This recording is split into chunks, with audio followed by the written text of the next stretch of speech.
I'm going to show you the key techniques that will enable you to do this real-time dynamic search filtering on your own spreadsheets. Let's go.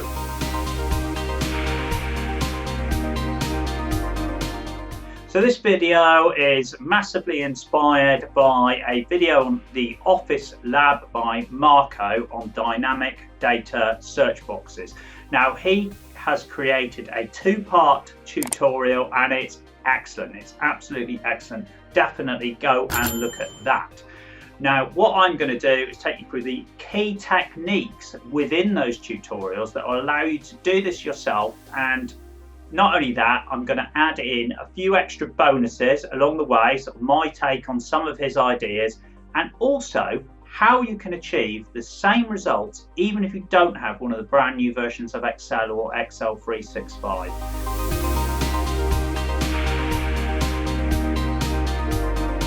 So I'm just going to play you the intro from Marco's video so you can hear for yourself what it is that is going to be achieved in this lesson. Part 1, I'm going to show you how to implement this real-time data filtering with a search box from scratch, and also how to implement different search modes. We will implement all these side by side, and at the end I show you how to combine them into one search result area, for which you can simply select the search mode via a drop-down list. Straight away, even part 1 alone, brilliant. Loads of functionality there that you can build into your spreadsheets, but just wait till you see what he builds in I will part show 2. you how to do this real-time search in multiple columns, either via single column selection, multi-column selection, and even with multiple search boxes. This is not about replicating Marco's video. He's done a great job already. This is about pulling out the key techniques, summarizing them and adding my take on them so that you can do this yourself on much larger data sets.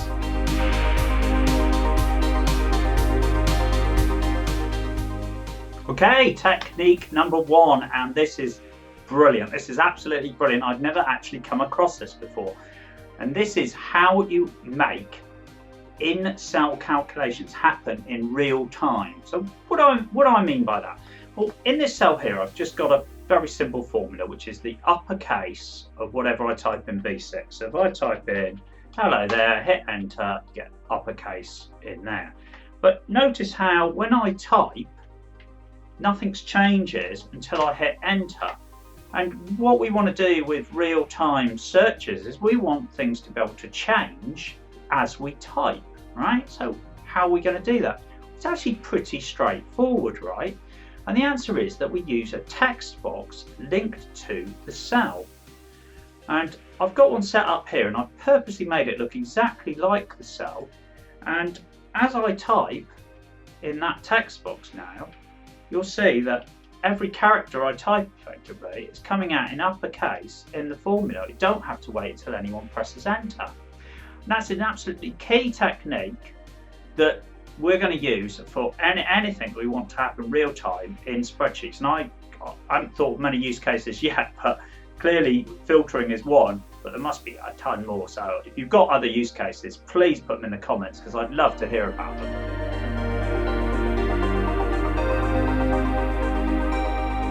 Anyway, I'm just going to show you then how you actually set up this text box quickly, because you've got to use the right one and all this sort of stuff. So go to the developer tab. Please tell me you got the developer tab, but if you haven't, go to more commands on that drop down menu there, customize the ribbon and tick it there. If you cannot tick it, you need to contact your system administrator because it's probably been pinned down. On the developer tab, go into design mode, insert an ActiveX text box, and you can draw that freehand. You can hold down Alt and snap it to the grid, whatever, it doesn't matter. Point is, when you're in there, click on the properties, find the link cell and link it to the cell. So in this case, that would be B6. Now, little bonus tip here, what I would actually do is I would make B6 a named range. So I'd click on there, call that, like, I don't know, name input, say, or search perhaps, doesn't really matter, does it? hit enter there, and then on this text box I would say I want to link it to n search. And the reason that I would want to do that is because if that cell moves and you've hard coded the text box to B6, you know, you insert a row, it's now in B7, everything's going to fail. So make it a name range, it'll follow the cell around as you come past.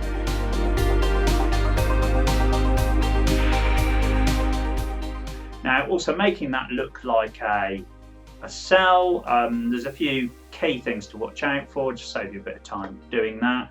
So obviously your back color, you need to, in fact I would say back style actually, just make it transparent, and that way you're going to see through it. Border, you want to either get rid of the border or put one on if you haven't got one. I don't know, depends what you want it to look like. This sunken effect is going to make it look totally different. And the other one that's key is selection margin. Cells don't have selection margins. You'll see it just moves that text to the left as if it looks like a cell. And then the other thing is the size. You just need to make sure that the size of the cells, the height and the width, etc., is just like 1 point underneath the cell height. Because if you make it exactly the cell height, when you go in and type in it, you'll see that, well, I'll do it here just so that we come out of design mode. When I click in there, it whites out the background.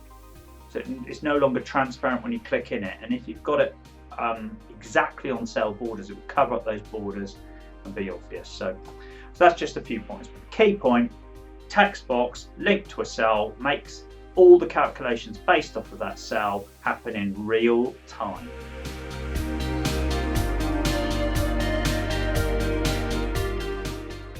Technique number 2, the filter function. Okay, so this is a relatively new function. So if you haven't got that, don't worry, because I'm going to show you a completely independent method of doing it at the end of this video, but make sure that you can apply these techniques to all versions of Excel.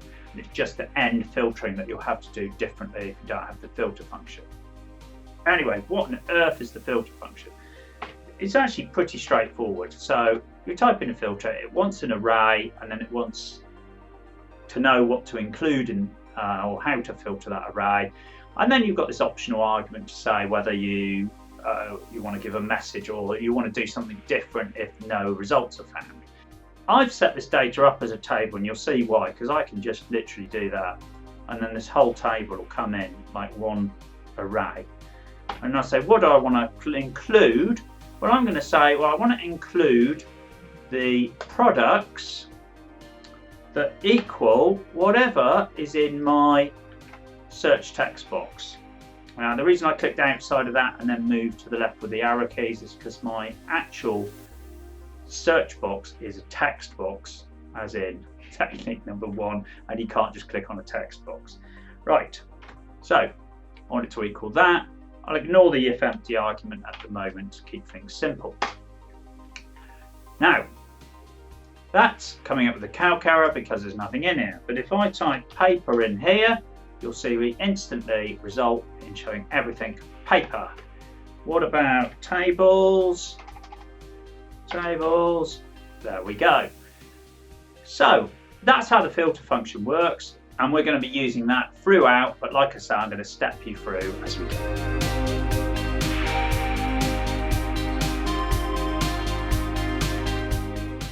Right, the third technique he introduces, and this I think is genius, if you hold on a minute, partial matching. So I'm just going to put AN in that box there for the moment, right? So that we've got something sort of generating results. I'm going to go through all of these techniques in a similar way. So firstly, I'm going to show you how you can create a column that will produce like a series of sort of true falses in your table. That's key if you don't have the filter function, by the way, for later on.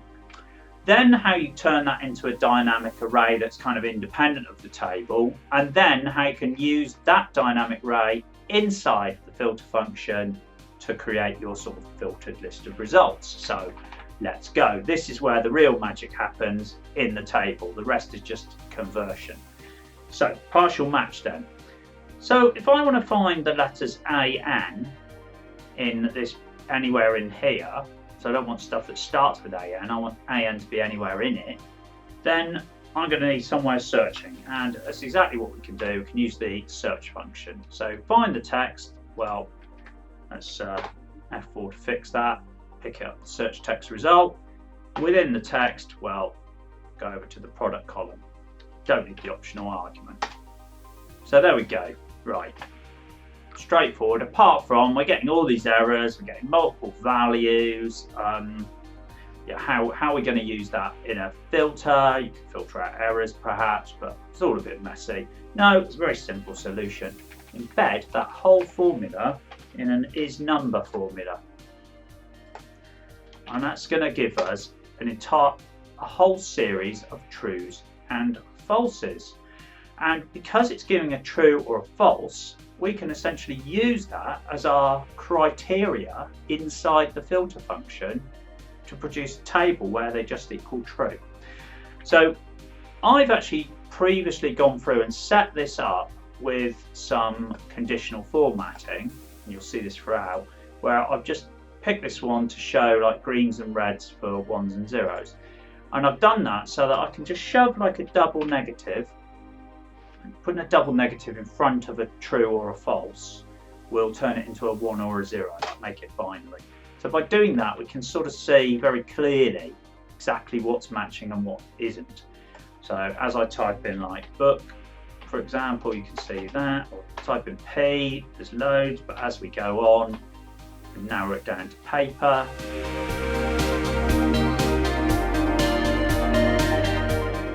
How do we turn that into a dynamic array that we can then use in our filter function?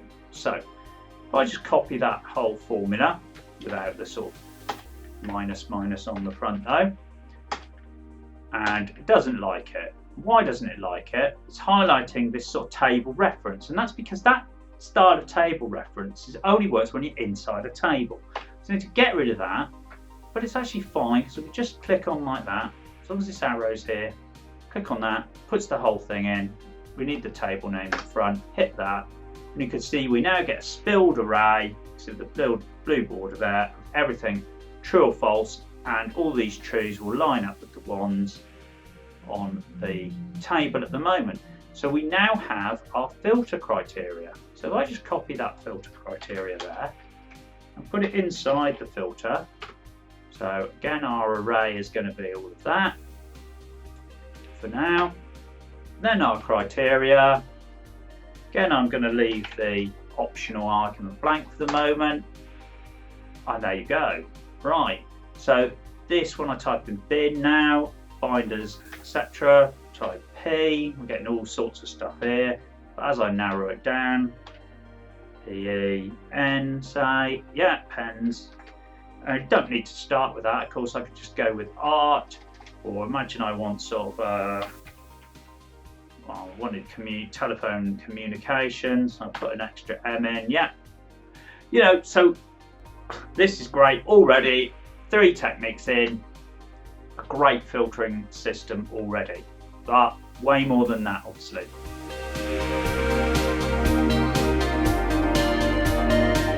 So technique number 4 that Marco goes through is matching from the left only. Now this is one of his 3 types of matching. So he has exact matching, partial matching, and left partial matching, I think he calls it. Now left partial matching is great where you just want to narrow stuff down by the start letter of the word. So on here, for example, when I type in B, you'll see that I get things in the filtered list like table, because it's got a B in it, and label. And that's not necessarily what we want. We might want to narrow our selection immediately down to everything starting with B, and that's what this technique does. And it's actually straightforward. So I'm going to put that B in there because we know that that has caused us an issue before. So we want to narrow down the left of that. So we're going to use the left function. And the text we want to get the left of, or the leftmost characters of that, this product field. Now, how many characters do we want? Well, we don't want to just like fix that number and say, oh, it's 1. anything, and we just end up searching on the first letter. However, we want to narrow it down as we go to take advantage of our kind of dynamic calculation that we've got going on here.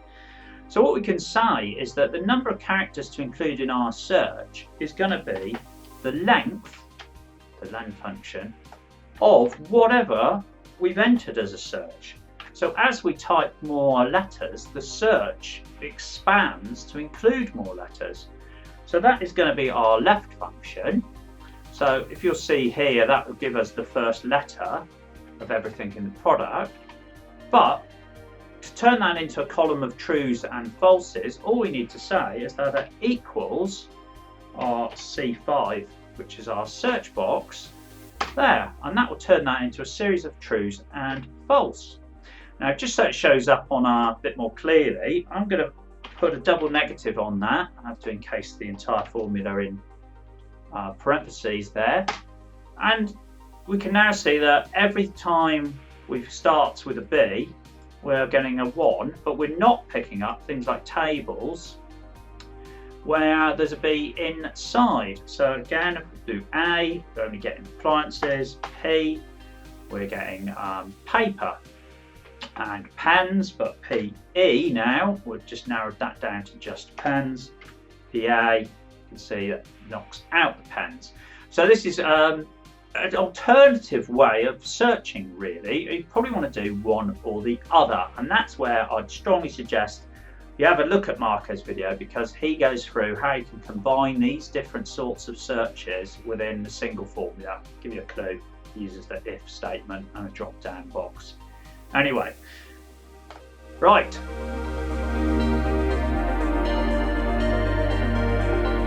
We need to turn that formula into a dynamic array. I think hopefully by now you're going to get the hang of it. So we're going to use that piece there, like that. Of course, it won't like it because of doesn't like the table referencing. So we replace it with that table reference. There's our true and false. Again, I'll have that. Thank you very much. I'll use it inside my filter function. So my array is going to be all of that.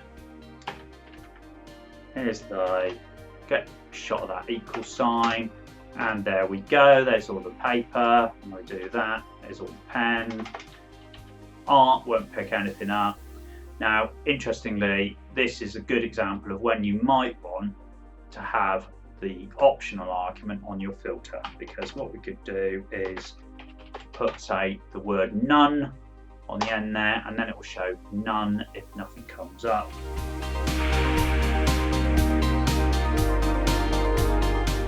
So this is about switching the columns that you're searching, because up until now everything has been about searching in one column, so the product column.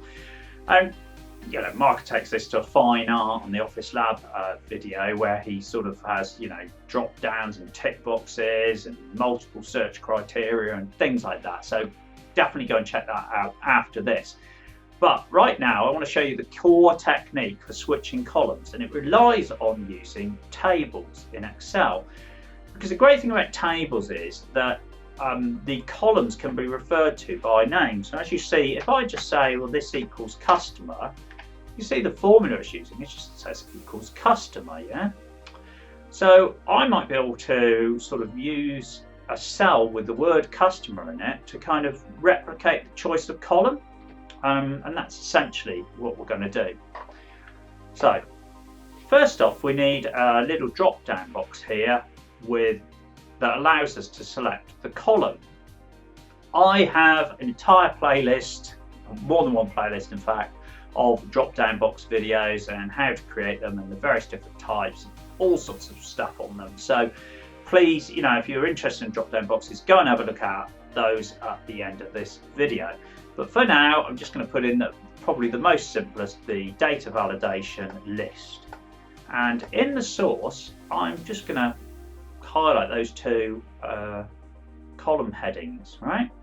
And I don't need to transpose it or anything like that. Just highlight them and hit OK. And that gives me a drop-down box with those two in it. And obviously, I had more headings that wouldn't matter. Pick them all up. So there's customer, right?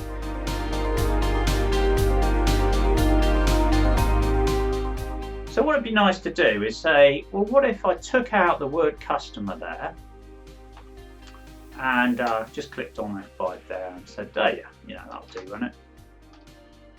No, doesn't like it. Right, okay, well, why not? And the reason is that we're now using, we might not realise it, but we're using like indirect referencing. Like for example, you couldn't say, put the letter A in a cell and say it equals that cell and 1 and expect it to pick up cell A1, but the indirect function does allow you to do that. So if I put indirect around here, and then it's asking for reference text, and it's basically, I need to sort of form this as in quotes and put like the and symbol to combine it with the text. So when I add all that, sort of merge all that text together, it's going to say customer. In fact, let me just do that a second, right? Let's get rid of the indirect. Just put that like that. You see, so it's saying at customer. So if I now put an indirect function around that, hopefully it's going to work. It's not, by the way. No, it's giving me a ref. Now, why is that? The reason is that because it's indirect, it needs to know the table name as well. So it's actually just a quite simple case of putting in the table name at the beginning of that. And then we have it saying customer, right? So it's now just replicating that customer column.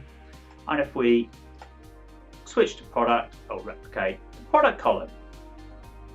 So what? Well, I'll tell you so what. Forget blimmin' filtering or anything like that. Having dynamic columns that you can change with a drop-down list is a fantastic reporting tool for like dashboards, just general reports, all sorts of things. Imagine being able to, you know, change a sales report into a profit report like instantly with a drop-down list, like drop-down box like that, just by being able to pick up different columns of data and switch it all around, having completely dynamic column names essentially. So I think this on its own is a brilliant technique. But what we want to know is how we're going to use that.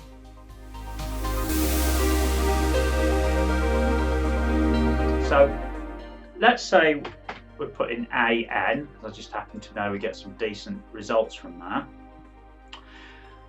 So this formula then becomes just where we're going to search. So if we embed that whole thing in our search, so our search, remember, was to search for C5, and then we call this our within text and hit enter, we are essentially back to our whole list of sort of numbers and errors, etc., which we can then embed in an isNumber function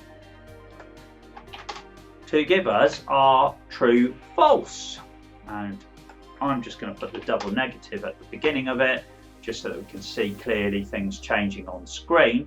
So that's product.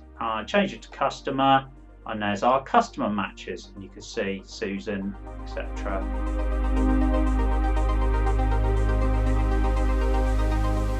So we need to turn this into a dynamic array. So let's take this and put it in here and hit enter, and oh, we're not getting a spilled array. Why is that? Very simple. This @ sign here we incorporated, and it means in table sort of referencing notation to pick up the row that you're in, so that field for the current row. So actually all we need to do is get rid of that, and we got our spilled array because it'll pick up every row. So a lot less messing about than we were doing before. Again, build it into our filter as the so we'll do that. It becomes our filter criteria, hit enter, there we go. This is everything with an AN in it. If I start doing paper, you can see we'll look like that. Pens, yeah. What about we do ER? See, we're getting all sorts of stuff, but as we go down to Eric, again we're getting the calc because we didn't bother to put in our final argument of none.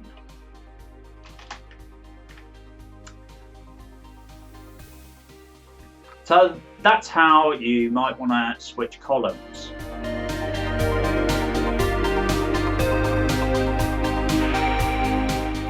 So previous technique was about switching columns, but actually you probably don't need to switch columns, because what you could do is some kind of multiple column search where you could say, well, I want that one and that one, or that one or that one. And incidentally, actually, Marco goes one better, and he uses sort of tick boxes, so you can say, well, I want that column and this column, and you can tick and untick. I'm not going to go into that. You can go and look at his video for tips on how to do that. But essentially, it's about using if statements again. But what if we want to just search across both these columns for whatever we type in here? So again, we'll use AN because I know it comes up with results. Now, if we go all the way back to our original partial match formula here, which was this one, and I'm just going to copy that formula into here. So we've got our original partial match for product. But if we get rid of the double negative and take that, and actually, believe it or not, all we need to do, because it's coming up with trues or falses or ones and zeros, is add it to another search, and instead of the product column, we put in the customer column. So we'll add the search result as a number from the product column to the search result as a number from the customer column, right? And you can see now we're getting either 2s, 1s or 0s.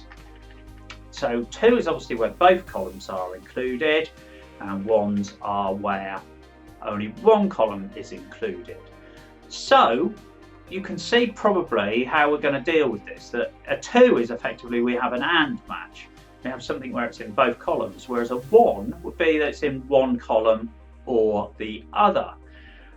And so we can make use of that to say whether we want an AND or an OR. But if you definitely want an AND, if you take that plus sign and you change it to a multiplication, if any column it can't find, it returns a 0. It's anything times by 0 is 0, so you end up with just the 2's changing into 1s, and everything else becoming a 0. So an AND match, you just times those two together. An OR match, you add them together. So what if you want your OR match to just display trues and false, as we know we need? So you could put all of that in brackets, and you could put not equal to 0. And there you go, you now have your all trues and falses. And we could, just for demonstration purposes, put that whole thing in brackets to create our 1s and 0s back.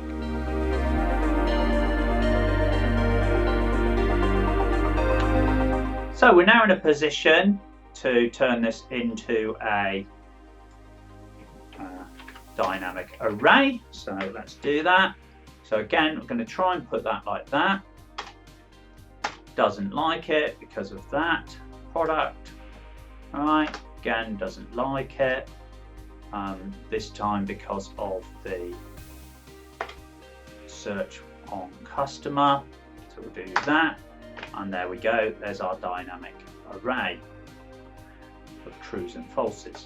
So add that to the filter. Now normally I just copy and paste that into the filter criteria, but it's going to make for quite a long formula, and you can imagine if you've got lots of columns how long that formula is going to get. Now I have a workaround bonus coming up in a second, but I just want to show you something else you could do if you're prepared to use a helper column, which might sort of help with auditing your spreadsheets if they're going to other people. So we're going to filter that array, and our criteria, all I'm going to do is click on that cell, put the hash sign, that will give it tell it to pick up the entire spilled array. Might as well now put my none on, and look how short that single formula is now. Hit enter, and there's our filtered results. So again, I could put in paper, pen, what was some of the other stuff, tables, etc, etc, kind of Susan, yeah.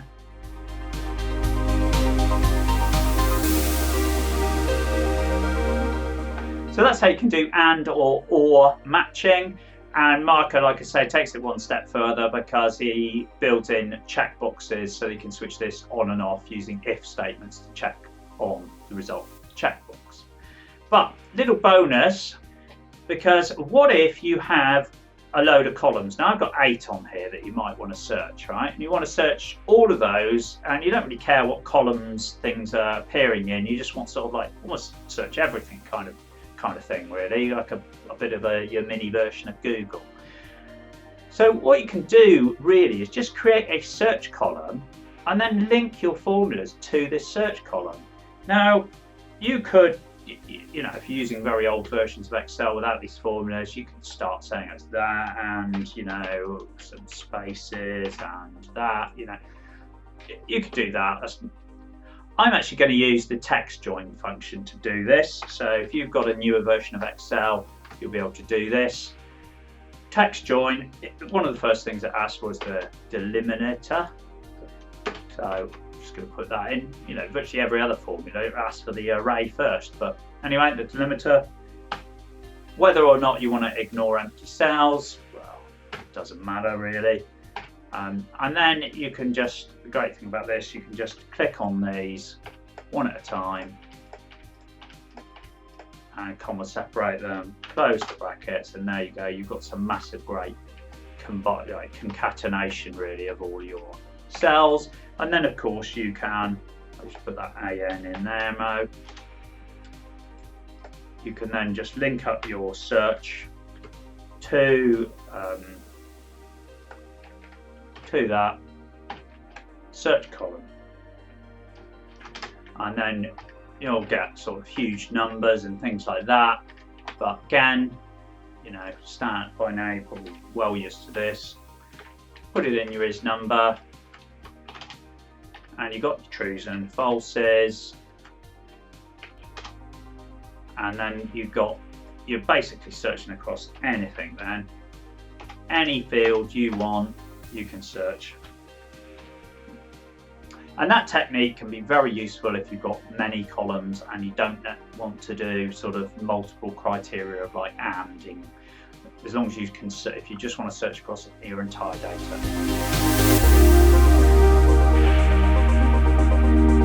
So this is the last one of Marcus' techniques that I'm going to talk about in brief here. So it's about using multiple searches. So I can use we could do this as an and or an or. The point is that this is where things start to get really useful. We want to say that on here, for example, we want to find the word office and small in the same area. So I'm going to use my search column to look for this, because this is where I think that multiple columns, double searching is really useful. So you're not having to stipulate which columns you're searching in. You're just saying, I just want anything small in Office. You know, I want like, you know, anything kind of like paper and sent by air or something like that. So how are we going to do it? Well, really quite straightforward.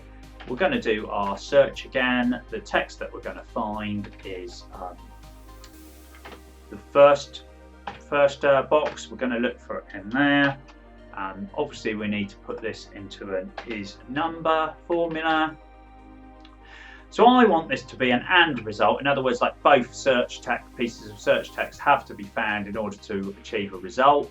So I'm going to need to multiply that by the other search. So I'm just going to paste the exact same search. Now it's still the search column, but this time we're just going to be picking up E5. Now when I do that, sorry, I needed to multiply it. There we go. We're basically coming up with zeros all the time, but let's have a look. So Office on its own is like that. Let's try Office West. So this is Office stuff to the west, potentially, don't know. And we're getting a result.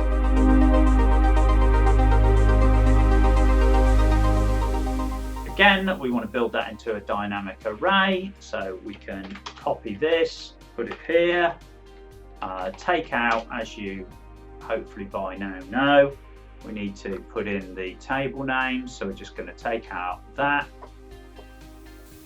replace it with that, and the same for this one.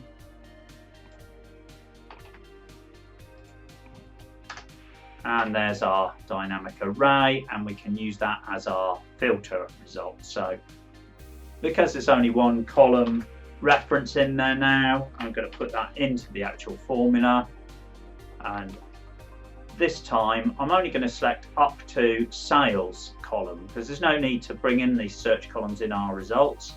So we'll just bring that to there. You can see as I drag along, the formulas are doing all the work really. What am I going to include? Well, the formula I just came up with as my dynamic array. There we go. There's all my results for Office and West. What if I put in Anna and West? So there we go. Noticeably that's coming up north with Northwest, so could just do that. And there you go, a dynamic sort of dual search really.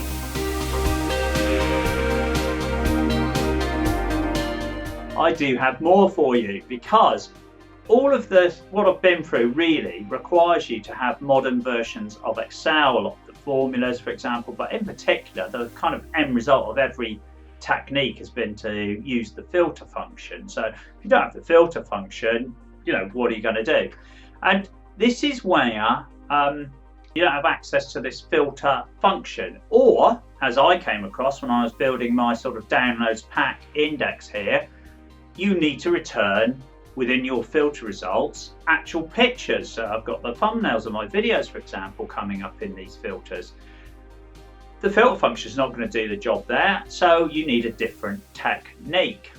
Now, I just demonstrate that this kind of works perfectly. You know, if I put, say, like format, you'll see as I type, we're getting some kind of reduction in these pictures or whatever. We've got a few here. Format, pivot, you can see we're getting right down now to pivot table formats, basically.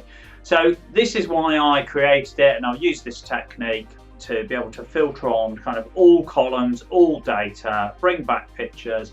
No need for any kind of modern versions of Excel formulae. But you do need only one line of VBA code, and you can record that. Incidentally, if you want to get hold of this downloads pack with this searchable index, you get all the files, you know, all the workbooks, templates, cheat sheets, etc. You get links to all ad-free versions of the videos too. So if you're interested in that, there's a link in the description and tells you how you can get hold of it. So as I went through all of the different techniques in Marco's video, I set them up as a column in the table so that you could see how to get the result. And any of these really, you could simply just click on here and filter, and you'd get a filtered list. And so, but that's not dynamic. It's certainly not going to work with the search result. So with your search box, so how are you going to do it? If we want to use this on older versions of Excel, the key is having this kind of match column set up and linked to, you know, whatever you want it to search really. In this case, I'm using my original sort of concatenation now. Bear in mind I'm using text join, but you don't have to use text join. You can manually add everything together. The key thing is you need a column that you can click a filter button on, because what we're going to do is I'm just going to put in AN for now because we know it delivers a result. And I'm just going to record a macro of me filtering that button to only show entries with the number 1 in. Okay, so if we go on the developer tab, record a macro, doesn't matter, hit that, select 1, okay, and then I'm going to stop that macro recording. All right, great. Alt AC will take off that filter for the moment. And then what I'm going to do, I'll go into the VBA window, and you should find somewhere a module 1 or something like that, and you'll see that you'll get the code that is just recorded. You might need to look around, but here it is.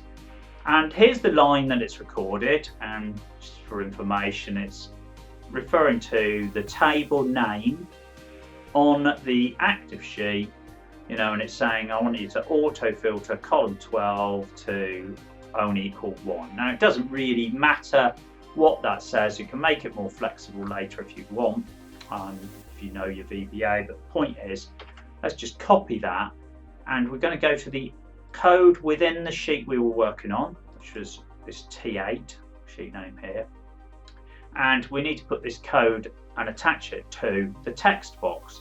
And the way we do that is click down on here, you'll see the text box that was there, and that will create a module for you, a subroutine for you, and it's actually an event-driven subroutine based off the change of a text box, and that's good enough. That's exactly what we want as it happens. And if it isn't, you can change the criteria here, but let's give it as change.